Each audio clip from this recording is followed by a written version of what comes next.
This is Dan Seifert with mobileburn.com, and today I'm taking a quick look at the Samsung Focus S for AT&T.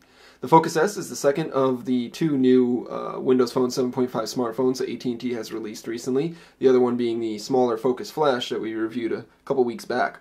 Now this one is a little bit more of a successor to the Focus from last year. It's a little bit higher end than the Focus Flash, and it features a couple of upgrades.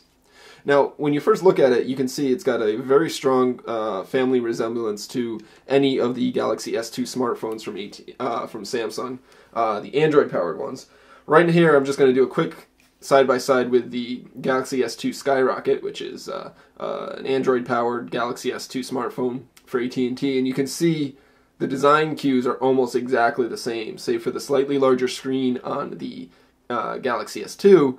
The Focus S looks almost identical, and if you removed the Windows Phone branding from it, you would be hard-pressed to tell a difference between the two. The two phones are almost exactly the same. The Focus S is slightly slimmer, similar to the global version of the Galaxy S2, but otherwise very, very similar between the two. So, now that that's out of the way, we can take a look at what kind of hardware we're looking at here. For starters, we've got a 4.3-inch Super AMOLED Plus WVGA screen. So like any Windows Phone device, we've got a WVGA resolution, so it's 480 by 800 pixels tall. At this resolution, or at this screen size, it doesn't really look too bad, since it is a Super AMOLED Plus screen. It does not feature the pentile layout, but it features a standard RGB layout, so the pixels are pretty sharp and crisp. And as with any Super AMOLED screen that we've seen, the colors are extremely bright. Viewing angles are almost infinite, as you can see there. Really great deep blacks, as you can also see, and looks great with the Windows Phone interface itself. Now, below the screen, you've got three capacitive buttons. So you've got a back, start, and search key. It's pretty standard for all Windows Phone devices. Up above the screen, we've got front-facing 1.3 megapixel camera, audio, earpiece there, and then a couple of light sensors. As with most Samsung phones, this does not have a notification light of any sort. Now, taking a look at the side profile, the Focus S is very thin. It's only 8.5 millimeters thick, so it's almost the same exact thickness as the global version of the Galaxy S2 or the non-LTE version of the Galaxy S2. This particular side has a volume rocker here. And if you notice, it sticks out pretty far from the edge of the phone, and we see that on the right-hand side as well, with both buttons here for the power sleep unlock key and the camera shutter key, which is a dual stage key, like on every other Galaxy or every other Windows Phone 7.5 smartphone. Now the problem with them sticking out so far is that they have a tendency to get pushed when you don't want them to. So if it's in your pocket or you just pick up the phone and grab it, you can activate the camera key quite easily and you'll launch the camera, which I noticed I've done a number of times during my review period. Now on the bottom of the phone, you've got a standard micro USB charging and syncing port and a microphone. Top is home to 3.5mm headphone jack and another noise cancelling microphone up there.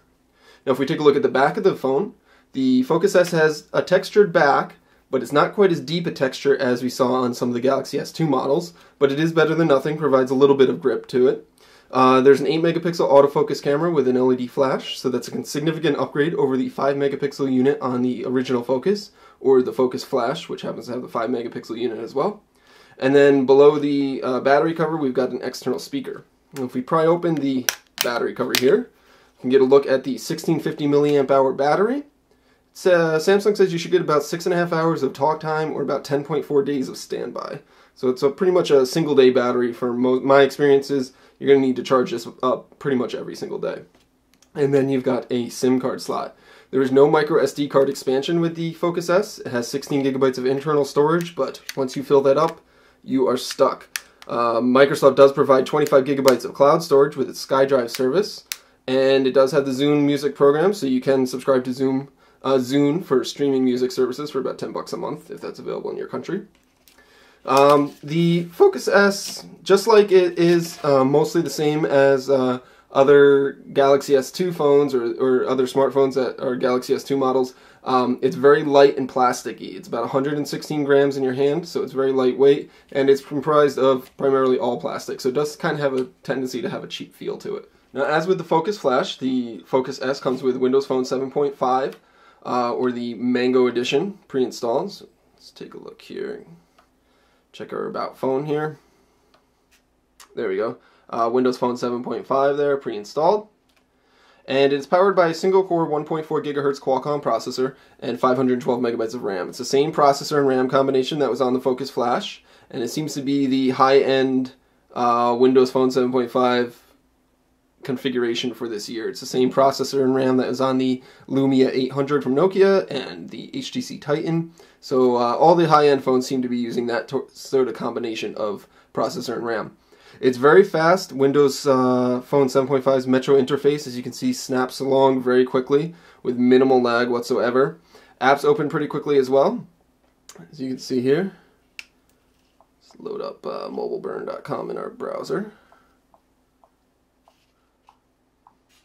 The web browser is very fast. It snaps open our mobile website with ease.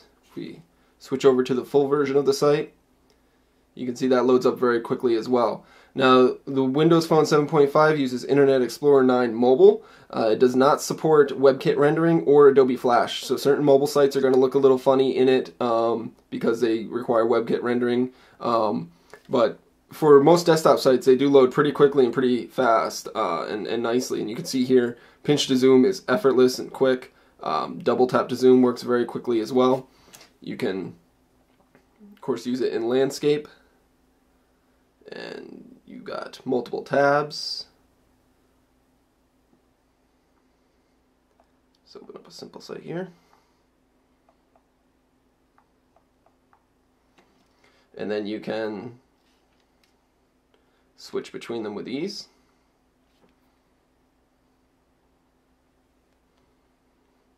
So it's a pretty good web experience if you can get over the lack of Adobe Flash Player and the WebKit rendering issues that you might encounter from time to time. The Focus S features Microsoft's integrated SMS client that features threaded messaging as well as integration with Facebook Chat and Windows Live. It features threaded messages as we've seen before. It's the same Windows Phone 7 or Windows Phone 7.5 messaging client that we've seen before. It works pretty well. It is nice to be able to jump in between Facebook and other messaging services back and forth through SMS. But we would really like to see them integrate Google Live, or Google Talk, excuse me, and maybe AOL Instant Messenger as well to give a more rounded out experience for more users.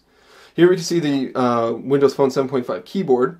Now during my testing period of this, I noticed that the keyboard tended to lag quite a bit on the Focus S, much more so than on other Windows Phone 7.5 phones that I've used in the past. Most notably the Focus Flash, which has the same processor and such, was much faster. I don't know if it'll do that now.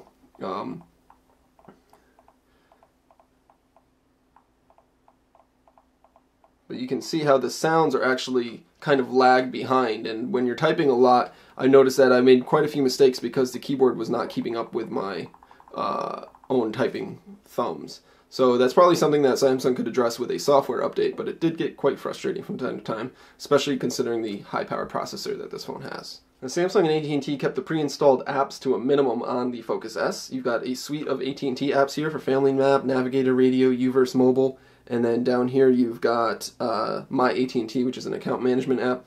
All of them can also be removed too, so if you don't want them on the phone, you can free up some space by taking them off. The Samsung has also included the Now application, which offers weather information, stock information, and news information. So you can get updated news and weather at a glance there. And there is a home screen live tile for this that gives you access to weather information or whatever else you configure. There's our live tile there. Now, one of the other significant upgrades over the last year's Focus and the Focus Flash is the 8 megapixel camera on the Focus S. You can launch it with the camera shutter key, so if you hold that down for a second, it will open up into the camera mode. The camera focuses fairly quickly. It's the same focus or same camera as found on the Galaxy S2 models. It's not quite as fast as those particular phones though, more than likely because this is a single core processor as opposed to the dual core processors found in those models. But it does focus fairly quickly. You can tap the screen to focus, like so, and it will, anywhere you tap will instantly focus and then take the picture. Of course, you can swipe over and take a look at your photos immediately after taking them, and you can pinch to zoom, which is pretty effortless and quick. You've got controls over here. You can switch between the rear camera and the front camera. You also can switch over to video, and you've got a little bit of camera settings here, so you can control your flash, control your white balance, a couple effect settings, sharpness, exposure values, and there's a wide dynamic range setting and anti-shake mode. Now if we switch over to the video mode, one thing that has been bothering us since Windows Phone 7 came out is that video resolution always defaults to VGA, no matter what you had it set at the last time. So if you shoot in HD, you will have to remember to change it over to 720p HD each and every time. You can use the shutter key to start recording, and you got a big countdown timer there. Now the Focus S does not feature any sort of zoom controls while recording, so the volume keys just actually control the volume. And it does not feature continuous autofocus, so you have pretty much a fixed focus the entire time that you're recording, which is a little disappointing considering the Galaxy S2 models are capable of great 1080p video with continuous autofocus and zoom and all these other nice features, and the Focus S is limited to its 720p video with minimal features.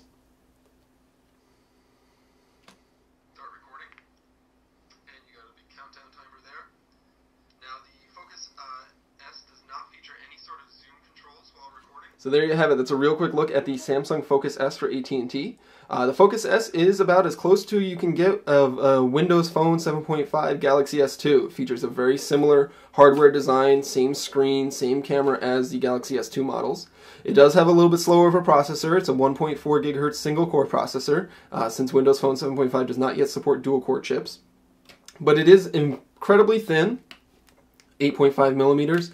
It's very lightweight as well at only 116 grams. That 1.4 gigahertz processor makes the interface very responsive and snappy for the most part during most everyday tasks. It isn't terribly much faster than the older 1 gigahertz processors, but you do notice it from time to time when you are opening large applications or say opening an intensive game. A couple of issues that I did notice with the Focus S is that the on-screen keyboard tended to lag a little bit more than I would like, and the 720p video was not that impressive, even though the 8 megapixel stills are quite good. Now you can pick this up right now from AT&T for about $199 on contract. The issue is that the Samsung Focus Flash, which we reviewed a couple weeks ago, is a little bit smaller at only 3.7 inch screen, and it has a 5 megapixel camera, which is notably worse than the 8 megapixel camera on the Focus S. But it's only $49.99 on contract, so it's a significantly different cost, and it offers much of the same experience as it has the same processor and the same operating system. But there you go. That's the Samsung Focus S for AT&T. You can buy this now for about $199 on contract. This is Dan Seifert with mobileburn.com.